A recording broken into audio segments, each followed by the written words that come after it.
Primeiro livro de Samuel, capítulo 17, a história muito conhecida de Davi e Golias. Ajuntaram os filisteus as suas tropas para a guerra e congregaram-se em Socó, que está em Judá, e acamparam-se entre Socó e Azeca em Éfes-Damim. Porém, Saul e os homens de Israel se ajuntaram e acamparam no vale de Elá. E ali ordenaram a batalha contra os filisteus. Estavam estes no monte do lado da Além, e os israelitas no outro monte do lado da Quém, e entre eles o vale. Então saiu do arraial dos filisteus um homem guerreiro, cujo nome era Golias de Gate, da altura de 6 côvados e 1 palmo. Trazia na cabeça um capacete de bronze e vestia uma couraça de escamas, cujo peso era de 5.000 siclos de bronze. Trazia caneleiras de bronze nas pernas e um dardo de bronze entre os ombros. A haste da sua lança era como o eixo do tecelão, e a ponta da sua lança de 600 siclos de ferro. E diante dele ia o escudeiro. Parou, clamou às tropas de Israel e disse-lhes: para que saís formando-vos em linha de batalha? Não sou eu filisteu e vós servos de Saul? Escolhei dentre vós um homem que desça contra mim. Se ele puder pelejar comigo e me ferir, seremos vossos servos. Porém, se eu o vencer e o ferir, então sereis nossos servos e nos servireis. Disse mais o filisteu: hoje afronto as tropas de Israel. Dai-me um homem para que ambos pelejemos. Ouvindo Saul e todo Israel essas palavras do filisteu, espantaram-se e temeram muito. Davi era filho daquele efrateu de Belém de Judá, cujo nome era Jessé, que tinha 8 filhos. Nos dias de Saul, era já velho e adiantado em anos entre os homens. Jessé, no caso, né? Apresentaram-se os 3 filhos mais velhos de Jessé a Saul e o seguiram à guerra. Chamavam-se Eliabe, o primogênito, o segundo Abinadab e o terceiro Samá. Davi era o mais moço, só os 3 maiores seguiram Saul. Davi, porém, ia a Saul e voltava para apacentar as ovelhas de seu pai em Belém. Chegava-se, pois, o filisteu pela manhã e à tarde e apresentou-se por 40 dias. Disse Jessé a Davi: seu filho, leva, peço-te, para teus irmãos, um éfa deste trigo tostado, estes 10 pães, e corre a levá-los ao acampamento a teus irmãos. Porém, estes 10 queijos, leva-os ao comandante de 1000, e visitará teus irmãos a ver se vão bem, e trarás uma prova de como passam. Saul e eles e todos os homens de Israel estão no vale de Elá, pelejando contra os filisteus. Davi, pois, no dia seguinte, se levantou de madrugada, deixou as ovelhas com guarda, carregou-se e partiu como Jessé lhe ordenara. E chegou ao acampamento quando já as tropas saíram para formar-se em ordem de batalha, e a gritos chamavam a peleja. Os israelitas e filisteus se puseram em ordem, fileira contra fileira. Davi, deixando o que trouxera aos cuidados do guarda da bagagem, correu à batalha. E chegando, perguntou a seus irmãos se estavam bem. Estando Davi ainda a falar com eles, eis que vinha subindo do exército dos filisteus o duelista, cujo nome era Golias, o filisteu de Gate, e falou as mesmas coisas que antes falara, e Davi o ouviu. Todos os israelitas, vendo aquele homem, fugiam de diante dele e temiam grandemente. E diziam uns aos outros: vistes aquele homem que subiu? Pois subiu para afrontar a Israel.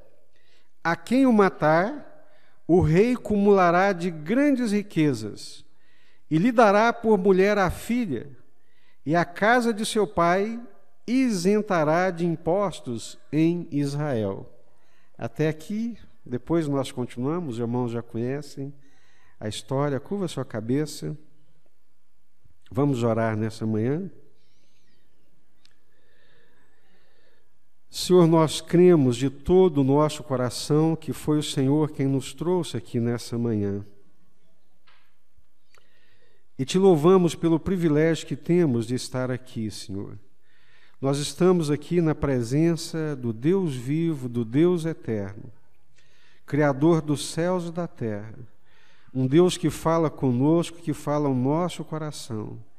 Pai, em nome do Senhor Jesus, sonda os nossos corações nessa manhã e fala conosco. Nós te suplicamos, Deus, não queremos sair daqui da mesma forma como aqui chegamos, mas queremos sair alimentados, ó Deus, pela palavra do Senhor no nosso coração. Queremos sair daqui renovados, com a nossa fé aumentada e a nossa confiança firmada no Senhor. Livra-nos de toda perturbação, de toda inquietação e dá-nos a Tua palavra em nome do Senhor Jesus, Pai. Amém?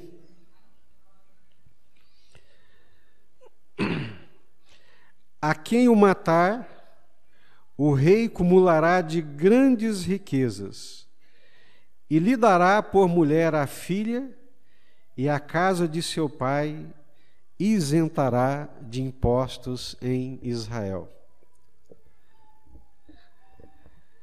Depois de todo o grande desafio que nós enfrentamos, do lado de lá, passado o desafio, transposta a barreira, do lado de lá está a recompensa. Todos nós sabemos que, vencida a batalha, destruído o gigante, vencido o desafio, transposto o vale, do lado de lá tem a recompensa. Mas muitas vezes a recompensa, por maior que seja, ela não se sobrepõe ao nosso medo. Por maior que seja a recompensa, uma recompensa certa, uma recompensa verdadeira, uma recompensa palpável, nós temos certeza de que ela é real, mas apesar disso, a certeza da recompensa, a alegria da recompensa, muitas vezes não é suficiente para mover o nosso coração em direção ao desafio. Não existe recompensa sem grandes desafios, sem grandes lutas, sem grandes batalhas. Não existe a alegria da recompensa, da vitória, para quem não enfrenta os seus gigantes, as suas lutas, as suas batalhas, os seus desafios. Quem matar esse gigante, o rei o cumulará de grandes riquezas, fará dele o seu genro, vai trazê-lo para dentro do palácio, vai participar da corte, vai ser parente do rei, vai comer à mesa do rei, vai participar das riquezas do rei, e a sua família, a casa do seu pai, nunca mais vai pagar impostos. Mas para isso, é preciso arriscar a pele. Para isso tem que arriscar a cabeça. Para isso tem que enfrentar um gigante, e não é um gigante pequeno, é um gigante assustador, tremendamente assustador. Mas depois do gigante, derrubado o gigante, aí está a recompensa. Isso se aplica à nossa vida espiritual, no nosso relacionamento com Deus. Aquele que perseverar até o fim. Lá em Apocalipse, capítulo 2, 3, sobre as igrejas, muitas vezes fala sobre a perseverança, aquele que perseverar até o fim. Aquele que vencer vai comer da árvore da vida, vai participar da cidade santa, vai andar de vestes brancas, vai assentar-se comigo. Ou seja, são proposições de recompensas que receberão aqueles que vencerem os desafios que lhe forem propostos a nível espiritual. E na nossa vida cotidiana, da mesma forma, ninguém vence sem batalhas, irmãos. Ninguém vence, ninguém colhe os louros da vitória, ninguém desfruta da alegria da recompensa se não passar por grandes batalhas. E é interessante que esse dito, essa promessa da recompensa se espalhou por todo o exército. Todos os soldados estavam cientes da grande recompensa que receberiam caso, olha só, caso enfrentassem e vencessem o gigante. Mas a glória da recompensa, a alegria da recompensa, a certeza da recompensa não foi suficiente para motivar o coração da maioria deles. O medo foi maior.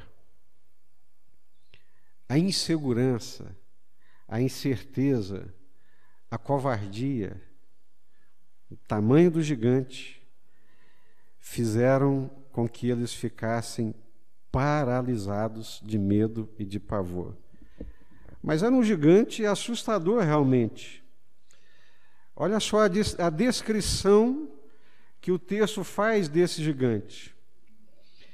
Então saiu do arraial dos filisteus um homem guerreiro, cujo nome era Golias de Gate, da altura de 6 côvados e 1 palmo.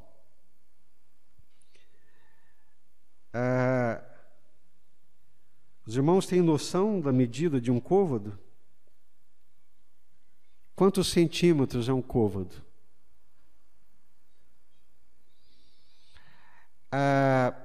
Regra geral, há variações, mas em média, a gente, para ter uma medida mais aproximada, 50 centímetros. Esse gigante era um homem de 3 metros de altura, mais 1 palmo.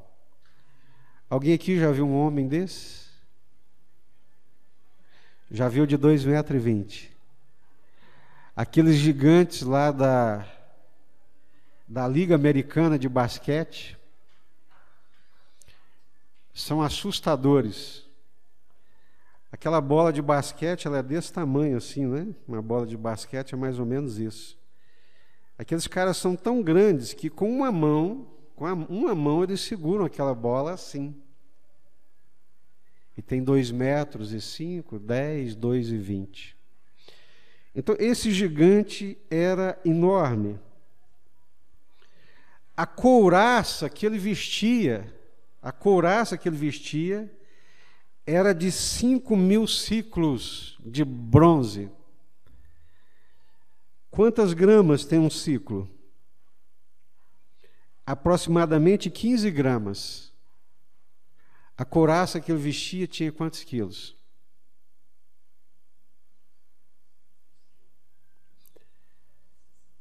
Quantos quilos? 15 ciclos, um ciclo, 15 gramas. 75.000 ciclos, 75 quilogramas. Só a couraça dele, que ele carregava aqui no peitoral, era mais pesada do que a maioria de nós que estamos aqui, apesar de alguns, né, estão um pouquinho acima do peso, mas 75 quilos ele carregava aqui no peitoral para protegê-lo. Imagina que monstro que era esse. A ponta da lança dele, seguindo essas medidas aí, o ciclo varia de 10 a 15 gramas. A ponta da sua lança era de 600 ciclos de ferro, Quantos quilos tinha a ponta da lança?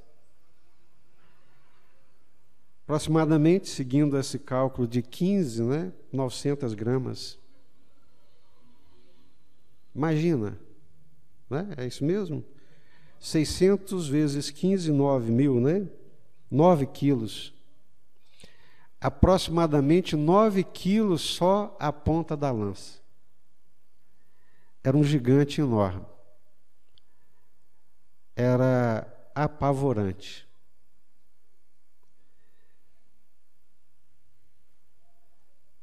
E eu estava lendo o texto e pensando, na nossa vida. Nós hoje não vivemos essa vida como eles viviam. Os nossos gigantes hoje, muitas vezes, não são gigantes de carne e osso, mas nós podemos fazer uma alegoria, sem torcer a palavra de Deus, obviamente, de que muitos de nós temos os nossos gigantes que nos assustam, que nos amedrontam e que muitas vezes nos paralisam.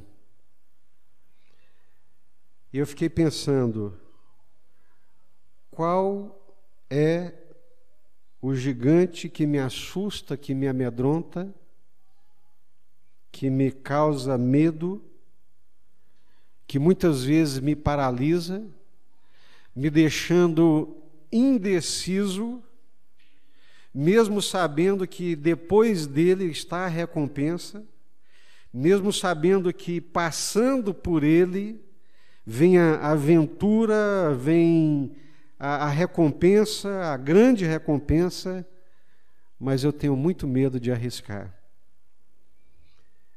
E eu fiquei pensando, como ser humano que sou, como os irmãos, em alguns gigantes que podem nos assustar.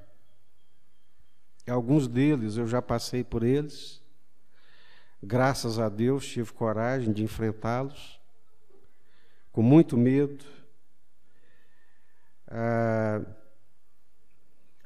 Ao longo da nossa vida, que é uma vida de fases, ao longo da nossa vida e a cada fase da nossa vida nós temos os nossos gigantes. Um dos gigantes que começa logo muito cedo na nossa vida, para alguns de nós, é a definição profissional. O que eu vou fazer da minha vida? Como é que eu vou entrar nesse mercado de trabalho tão concorrente, de tanta concorrência, e como é que eu vou conseguir me estabelecer? E às vezes olha para um lado, olha para o outro, e fica intimidado, paralisado, sem saber o que fazer. Esse ano nós vamos ter aqui na igreja, graças a Deus, muitos casamentos. Mas encarar o casamento é um grande gigante que a gente encara e só passa por ele quem tem realmente coragem e tem confiança no Senhor. Porque os desafios são muito grandes. Num quadro, como o pessoal está dizendo, que a gente vive um quadro de crise, desemprego, inflação, crise. Mas por maior que seja essa crise que se apresenta no cenário, ela ainda não se compara com a crise que a minha geração vivenciou. Eu, Silvio, Altair, Rodrigo, João, irmão Sebastião, pastor José, que está um pouquinho para lá, mas vamos incluí-lo aqui para não ficar triste. Brincadeira, pastor. Eu cheguei aqui em Anápolis no ano de 1980, com 15 anos de idade, para trabalhar. O Daia tinha 13 empresas, 10 delas tinha fechado. Joaquim está aqui, lembra disso também. A década de 70, o Brasil viveu uma década de prosperidade. Da mesma forma que nós vivenciamos essa última década de prosperidade. O mundo entrou em crise por causa do petróleo. A OPEP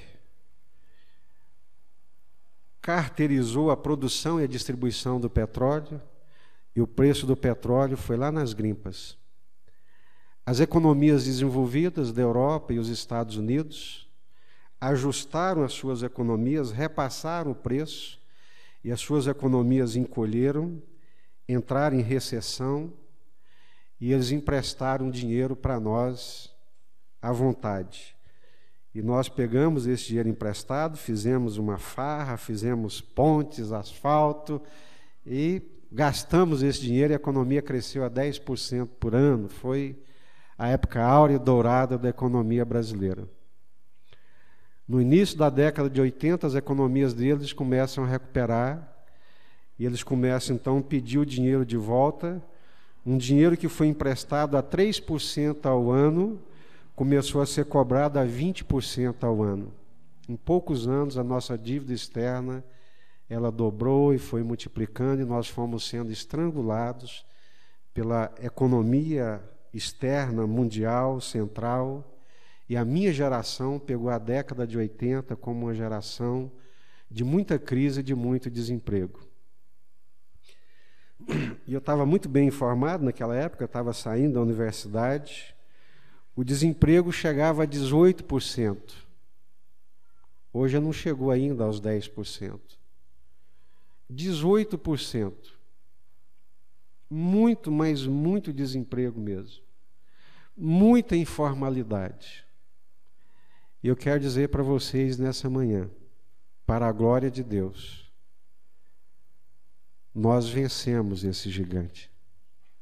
Nós casamos, enfrentamos desemprego, enfrentamos inflação, enfrentamos pobreza, confiamos em Deus, Deus honrou a nossa fé, nós criamos os nossos filhos melhor do que nós fomos criados, em meio a muita luta, mas também com muita confiança e muita dependência de Deus. Amém? É preciso olhar o gigante, é preciso saber que ele existe, é preciso saber que ele é real, mas como eu dizia no dia 31, ele precisa ser olhado com os olhos de Deus e na perspectiva de Deus. O que diferenciou Davi do restante de todo aquele exército é porque o exército olha para o gigante numa perspectiva humana. Olha para o gigante não na perspectiva de um Deus que intervém. Eles olham para o gigante, mas com Deus distante, confiado apenas na força deles. E quando eles olhavam para aquele gigante, aquela enormidade de desafio, e olhavam para eles mesmos, eles murchavam. Eles desapareciam. Era descomunal o desafio diante daquilo que eles possuíam. Mas Davi consegue olhar aquela situação, olhar aquele gigante, numa perspectiva de um Deus presente, de um Deus que intervém, de um Deus que interfere na nossa vida, que interfere na nossa realidade e que faz coisas acontecerem na nossa vida. Deus faz a diferença na nossa vida. Deus interfere na nossa vida. Outra vez vereis a diferença entre o que serve e o que não serve. Está escrito na palavra de Deus, Deus dizendo, olha o que vocês estão pensando de mim, o que vocês falam ao meu respeito, não procede. Tudo que se pensa, tudo que é dito, Malaquias, existe um memorial na presença de Deus. E outra vez vocês verão a diferença entre aquele que serve e aquele que não serve. A nossa geração enfrentou grandes desafios, grandes gigantes, tão assustadores, tenebrosos quanto estes, mas nós éramos fiéis ao Senhor. Nós amávamos o Senhor. Estávamos comprometidos com Deus e confiantes em Deus, de que se não fosse Ele, por Ele, para Ele, pela ação, pelo poder dEle, nós estaríamos completamente perdidos. Então a gente enfrenta esses gigantes ao longo da vida, mas precisam ser enfrentados sempre nessa perspectiva de Deus, de um Deus presente, de um Deus que não está a quilômetros de distância, um Deus que não é irrelevante, mas um Deus que ouve as nossas orações, um Deus que age na nossa vida. É assim, irmãos.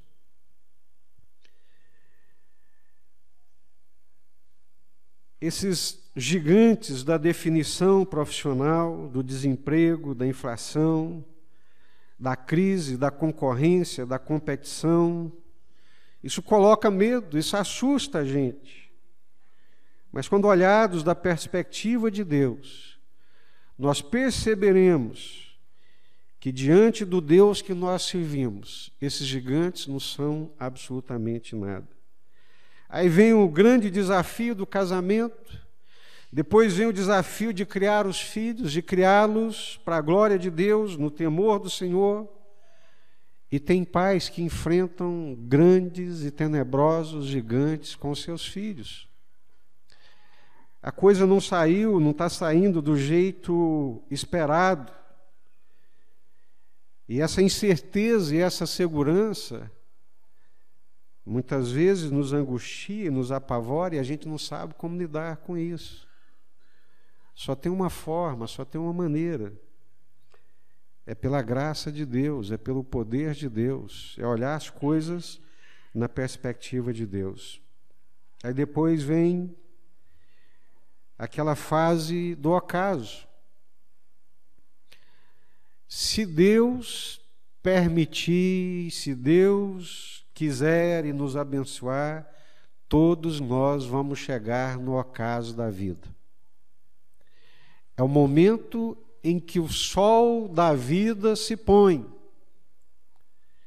Ele nasce com aquele brilho, com aquele fulgor, chega ao meio-dia a pino, com toda a sua força, mas de meio-dia para depois ele vai arrefecendo e chega um momento que ele se põe.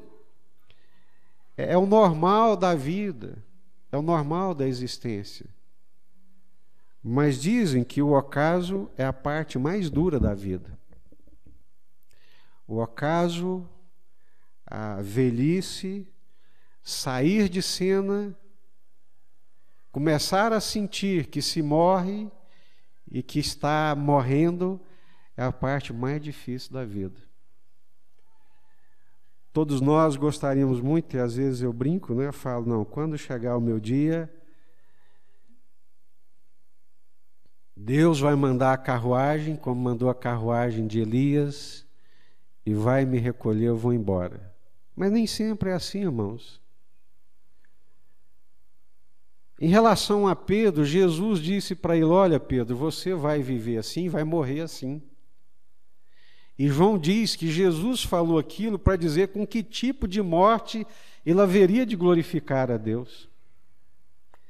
Então, nós glorificamos a Deus na vida, confiando em Deus, vencendo essas lutas, vencendo essas batalhas, mas somos chamados para glorificar a Deus na velhice, no ocaso também. Quando nós perdemos as forças, quando nós precisamos ser cuidados. Eu me lembro da irmã Marlene, a filha do irmão Deuclides, compartilhando conosco. O irmão Taíra estava lá, a Mara foi, Nadiane também, se não me falha a memória, fomos visitá-lo.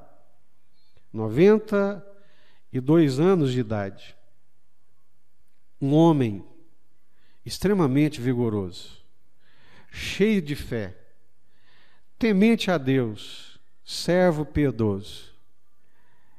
E agora, usando fraldão, e todos os dias que a filha, só permitia a filha trocar o fraldão e limpá-lo. E ela dizia que todos os dias que ela ia trocar o fraldão sujo, era ela trocando o fraldão e ele chorando. Senhor, tem misericórdia de mim, Senhor. Me leva, Senhor. Me leva. Ou seja, não deixa eu passar por essa vergonha, não. Não me deixa passar por uma humilhação dessa, não. A velhice, irmãos, é um grande gigante. O ocaso da vida de dependência, de depender dos outros, é um terrível gigante. Abençoados são os pais que ainda têm filhos que se importam e que estão ali para trocar o fraldão e que estão ali para limpar e dar banho, com paciência, com amor, com carinho, mas a maioria não tem paciência, não. Ter paciência com criança é uma beleza, é bonitinho, né? Tudo que eles fazem é bonitinho, eles estão aprendendo, o cocô não fede tanto, né? E ele está evacuando nas fraldas hoje, mas amanhã ele vai controlar o esfíncter, vai controlar o xixi, não vai fazer mais isso, ele vai ficar bonitinho, vai crescer, vai ficar independente. Agora o velho não. O velho é cabeça dura, o velho não obedece, e o velho evacua fedido pra caramba. Hoje tem a fralda. Antigamente não tinha fraldão, né, mano? Era pano. E tinha que lavar os panos, né?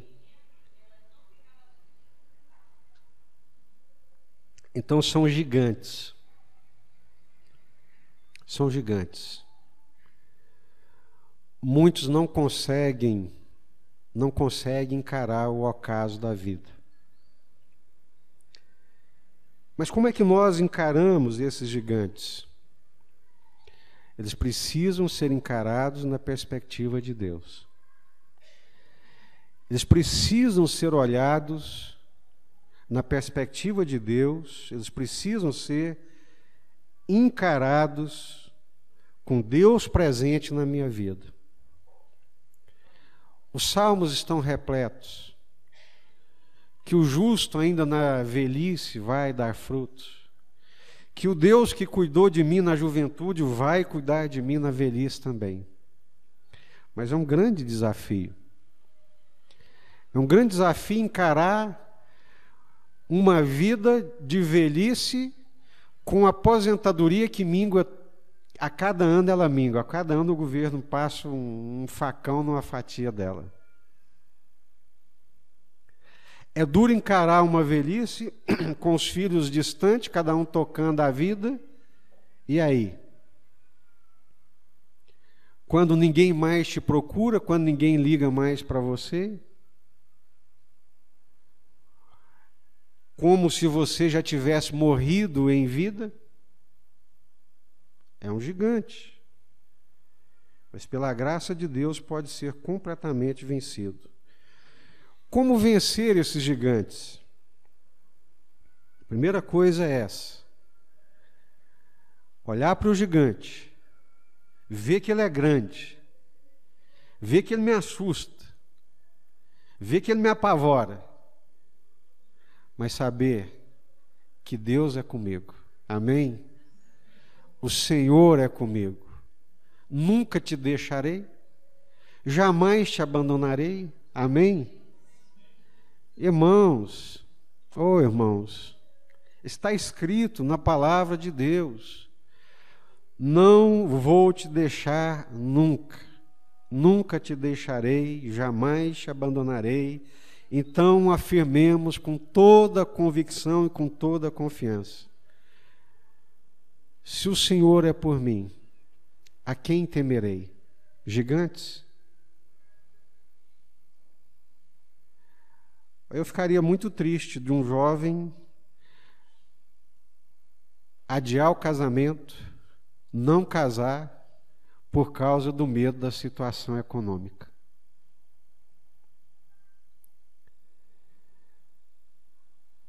Eu ficaria também muito decepcionado um moço, uma moça crente, que teme assumir compromissos por causa dos desafios da vida econômica.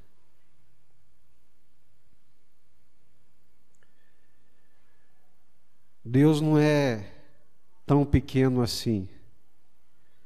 Deus não é menor do que o gigante. Por maior que seja o gigante, ele é nada diante de Deus comparado com Deus.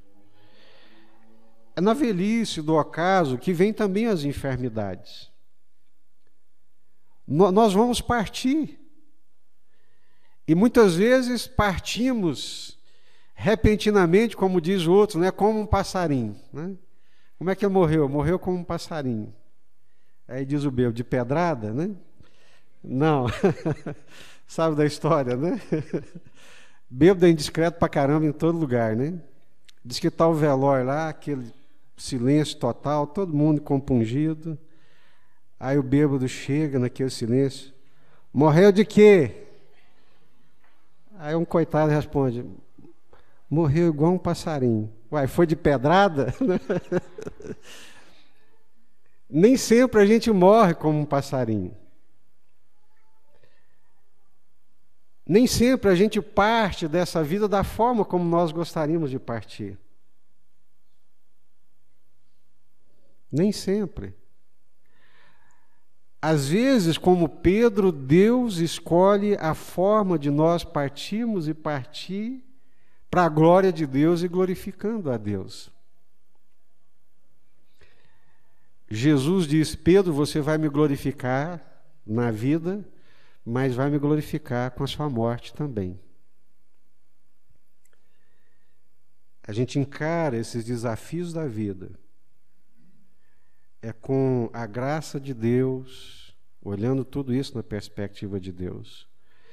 Converso muito com o neto, 2 filhinhas pequenas, pai grandão e coruja, né? Do mesmo tamanho que ele é. E ele expressa as preocupações. Pastor, mas esse mundo, como é que a gente vai fazer e tal? Ele sabe disso. E todo pai que está aqui, toda mãe, com raríssimas exceções, a gente preocupa mesmo com os nossos filhos. O mundo, colocar os nossos filhos nesse mundo parece um gigante enorme. Mas não precisamos temer, gente. Nós temos a palavra de Deus. Ensina a criança no caminho que deve andar. Se nós formos fiéis ao Senhor, se nós vivermos a palavra de Deus com fidelidade, com integridade, se a gente andar no caminho de Deus de uma forma reta, saudável, como Deus quer, como Deus ensina, os nossos filhos aprenderão. A semente vai estar plantada ali dentro do coração. Às vezes ele tem que bater cabeça, quebrar a cabeça para ter experiência própria dele com Deus. Mas a semente está ali. O seu esforço não foi em vão. A sua dedicação a Deus e essas crianças, Deus não é injusto. Deus vai fazer alguma coisa acontecer, Deus vai derrubar esse gigante. A gente sabe que algumas sementes, elas demoram mais para germinar. Mas um dia, um raio de sol bate ali na terra, sobre aquela semente, e de repente, quando a gente menos espera, ela brota. Um dia estava aqui o pastor das Novas Tribos, que trabalhava no Amazonas, e contando para nós que já estava ali há 20 anos trabalhando. não estou lembrado do nome dele, aquele que escapou do naufrágio. O barco afundou em pleno rio Amazonas, lá, um dos rios do Amazonas, e ele salvou agarrado numa árvore, pastor Carlos, exatamente, baixinho, lá do Oiapoque.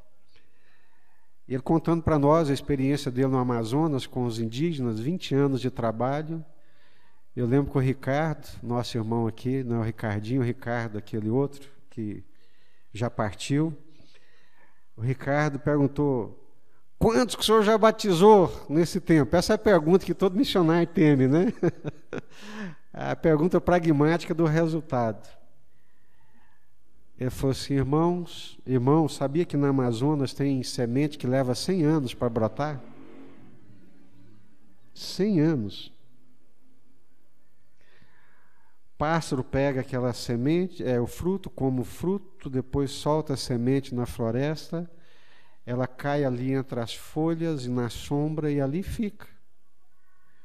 E os anos passam, um dia uma árvore cai e abre uma clareira e o sol bate na região daquela semente e ela germina. Vocês plantaram a semente da palavra de Deus no coração dos filhos. Embora pareça que essa semente não vai brotar nunca, confie em Deus, olhe para Deus. Se a gente olhar para a situação, a gente sucumbe. Se olhar para o tamanho do gigante e o tanto que ele assusta a gente, amedronta, a gente sucumbe. Mas quando nós olhamos para Deus, o gigante fica pequeno.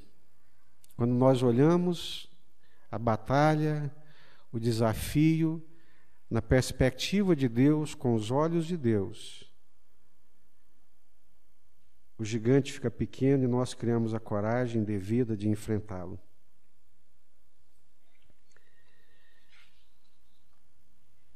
Algumas coisas são muito interessantes no texto. O gigante, consciente do seu tamanho e consciente de que ele era psicologicamente uma figura assustadora, e como bom guerreiro que era, treinado na guerra, ele sabia que muito da guerra é o aspecto psicológico.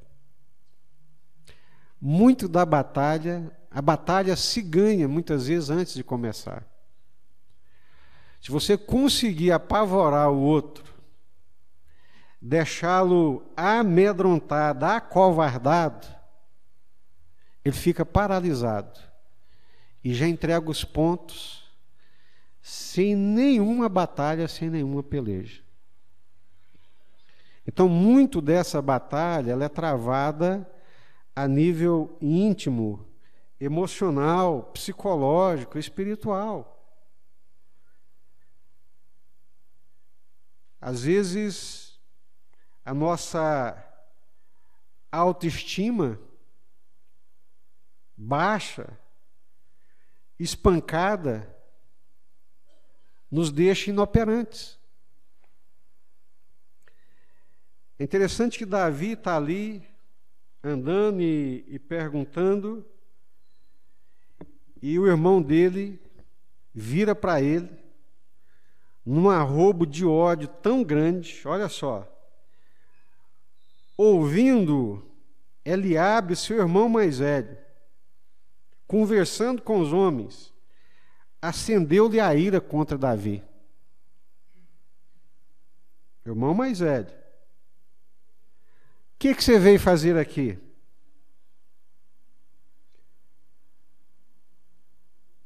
Com quem que você deixou aquelas poucas ovelhas lá no deserto? Eu conheço a tua presunção e a tua maldade. Você desceu aqui, vagabundo, só para ver sangue, para ver as pessoas morrerem, gemerem de medo. Essas foram as palavras de Eliabe para Davi. Aí eu fiquei pensando, irmãos, que muitas vezes Assim como eu falei aqui na quarta-feira passada, à noite, que as tentações começam dentro de casa, muitas vezes são os da nossa casa.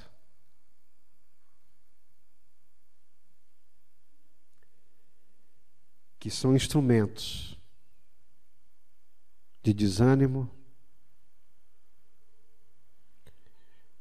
instrumentos machado para golpear a nossa autoestima. Que coisa!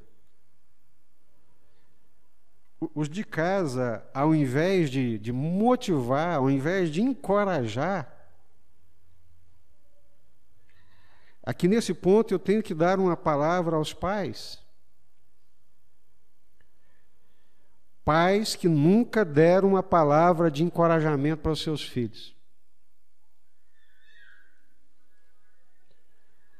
Pais que, talvez por ignorância, por não entender essas coisas, sempre fizeram comparações dos seus filhos com outros de uma forma diminutiva para os seus filhos.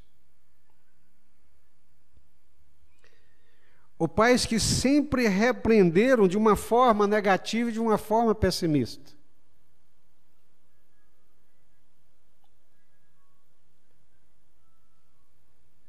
O que você veio fazer aqui, Davi? Nada aqui diz respeito a você. Seu lugar é lá, cuidando daquelas ovelhas.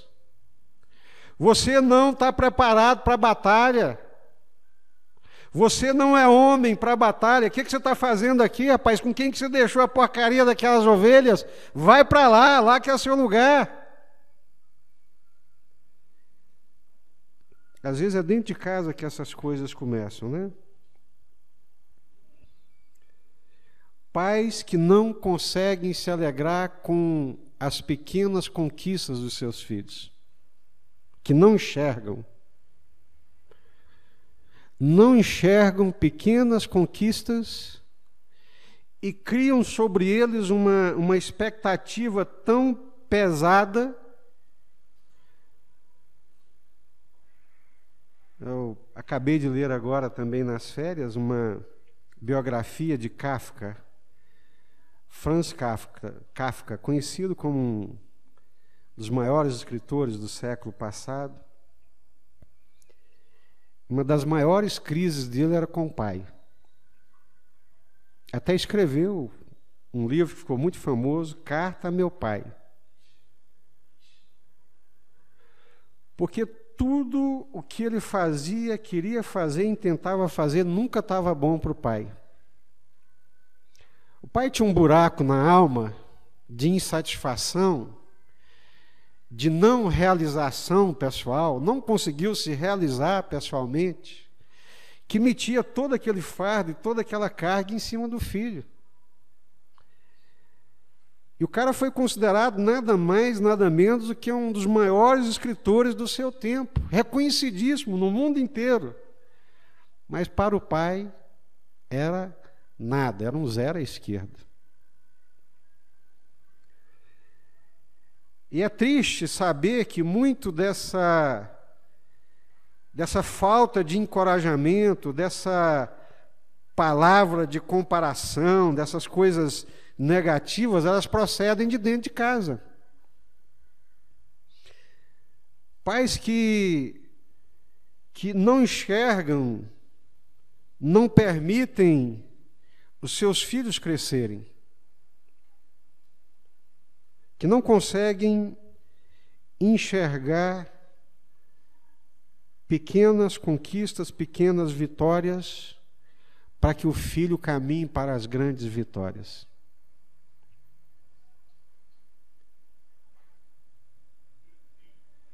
Quero um exemplo que é muito comum para nós, os pais, e quase todos os pais fazem isso, com raras exceções. Às vezes o filho traz o boletim, fala: olha aí, papai, tirei a média, tirei 6. Alegre, feliz da vida. E o pai olha, fecha a cara, torce o nariz. Foi bom. Mas pelo tanto que eu estou pagando, você podia ter tirado uma nota melhor, né? O que você faz além de estudar? Né? Não é maldade, é simplicidade. Não estou pensando aqui que as pessoas agem maquiavelicamente.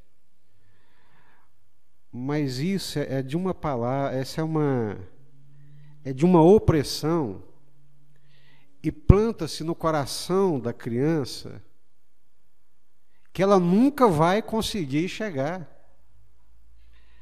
Ela pode virar piruetas, virar do avesso, que para o pai nunca está bom. É isso que é plantado no coração. Esse era o gemido do Kafka. Essa era a reclamação dele. Pastor, então eu vou ser conivente, vou ser omisso com as notas baixas do meu filho e tal. Não, de jeito nenhum. Quem me conhece sabe que eu sou extremamente exigente. Mas primeiro comigo mesmo. Depois fui aprendendo que dependendo a alma, dependendo a criatura, você tem que saber o que é que você fala.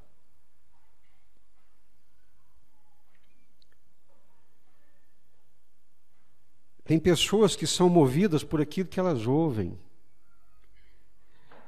Tem gente que é mais sensível do que os outros. Tem gente que com poucas palavras você consegue extrair o melhor deles. Você consegue fazer com que eles se desdobrem e deem o seu melhor com muita alegria e com muita felicidade. Mas o irmão mais velho de Davi, vendo Davi ali, interessado, perguntando pela situação e tentando formar um quadro, o que você está fazendo aqui? Por que você veio aqui? Se tem uma pessoa aqui que é incapaz de vencer essa batalha, é você, Davi. O que você está fazendo aqui? Se ninguém consegue vencer esse gigante, muito menos você.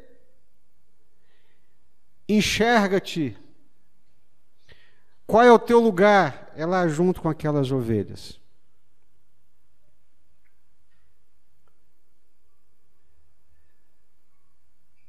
São palavras destrutivas, opressoras, para tirar o foco, para tirar do rumo. Ninguém entra numa batalha, disse Jesus, sem também ponderar, sem pesar. Mas ninguém entra numa batalha sem motivação, sem confiança, sem força, sem fé. Deus usa o que nós somos e o que nós temos. É isso que Deus vai usar, irmãos. Deus nos ama e nos respeita do jeito que nós somos. Amém? E Deus vai nos dar vitórias do jeito que nós somos. Para Deus me fazer vencer, eu não preciso querer ser igual fulano, ciclano ou beltrano, eu sou ímpar. Recebi da parte de Deus aspectos que nenhuma outra pessoa tem. Deus me ama, me aceita, exatamente do jeito que eu sou, e o que eu sou por aquilo que Deus me fez ser. Como disse o apóstolo Paulo, eu sou o que sou pela graça de Deus. Deus usa o que nós somos e o que nós temos. Não adianta. Não adianta. Não adianta eu olhar para... Eu posso até me espelhar, admirar, querer ser melhor. Mas não adianta eu querer ser igual o pregador fulano de tal, ciclano de tal, beltrano de tal. Ele é ele. É ele. As armas que Deus lhe deu. A capacidade que Deus lhe deu. para mim Deus vai me dar as minhas. Vai me capacitar, me habilitar naquilo que eu sou e naquilo que Ele me deu. Ah, não posso olhar para o outro? Pode, não tem problema nenhum. Temos boas referências. Mas a minha referência é o Senhor. A minha referência é Deus, não é o outro. É o fato de que Deus me aceitou, é o fato de que Deus sabe quem eu sou, e o fato de que Deus me usa da forma como eu sou, para a glória dEle. Eu sou o quê? Eu sou um instrumento. Aí os irmãos se lembram. Então, estou dizendo porque o rei pega a armadura dele, põe no Davi, pega a espada dele, põe no Davi, vai lá, meu filho. Davi foi o rei, sinto muito. Eu não consigo nem andar com esses negócios seus aqui. Não adianta, irmãos. Não adianta. Davi depois veio usar a armadura, veio usar a espada. Naquele momento que ele tinha era um cajado. Se Deus vai me usar com esse cajado que eu tenho aqui agora. Lá na frente, se Ele me der uma espada, uma armadura, um capacete, amém, glória a Deus. Mas hoje o que eu tenho é isso. E é isso que Deus vai usar para a glória dEle. Amém? Amém, glória a Deus. Deus usa o que somos e o que nós temos, né? É isso que Deus usa. Eu me lembro, estava lendo já contei para os irmãos, estava lendo uma história contada dos veteranos da Segunda Guerra Mundial. Fizeram uma reunião dos veteranos. E uma repórter veio entrevistar aqueles veteranos. E chegou primeiro num da infantaria. Sabe o que é infantaria? É os que vão pelo solo. Vão guerrear, solo, peito a peito, tiro a tiro, cara a cara. Aí chegou num senhor que tinha guerreado na infantaria e perguntou, no dia D, quando o senhor pulou fora do navio, entrou no campo de batalha, qual foi o sentimento que o senhor teve? O sentimento que eu tive é, perdemos essa guerra. Era bomba e tiro para tudo quanto era lado. Perdemos a guerra. Aí chegou num aviador, participou da mesma guerra e perguntou para ele, e o senhor? Qual foi o sentimento que o senhor teve no dia D, no dia da batalha? Olha, filha, quando eu sobrevoei o campo de batalha e vi o campo de batalha por cima, eu disse, vencemos a guerra, vencemos essa batalha. Qual foi a diferença? Era a mesma guerra, a mesma batalha, estavam do mesmo lado. Por que um teve um sentimento diferente do outro? Por quê? Por causa da visão, por causa da perspectiva. Um estava enxergando numa perspectiva terrena e o outro estava olhando de cima, com os olhos de cima. Se nós olharmos as coisas de cima, com os olhos de Deus, nós vamos ver um quadro mais amplo, onde Deus é presente, onde Deus faz as coisas acontecer. Amém? O que está te assustando? O que está te amedrontando? Qual que é o seu gigante? Hoje, no início desse ano de 2016, o que está te causando calafrios e temores? Não é maior do que o Deus que você serve. Não é maior. Nenhum problema, nenhuma enfermidade, nenhuma dificuldade é maior do que a graça de Deus na nossa vida. Não é, irmãos, não é. Nosso problema é a incredulidade. Em Deus nós podemos confiar de todo o nosso coração. Amém? Por mais preocupado que um homem esteja, ele pode acrescentar um côvado na sua vida? Pode? Pode esticar meio metro na sua vida? Não. Por mais ansioso tento, não dá conta de esticar um côvado na sua vida. Então o segredo é confiar no Senhor. Deus, a minha vida, juventude, vida adulta, batalhas, desafios gigantes, é o Senhor. Minha vida é o Senhor, no Senhor, com o Senhor e para a glória do Senhor. Amém? Vamos orar?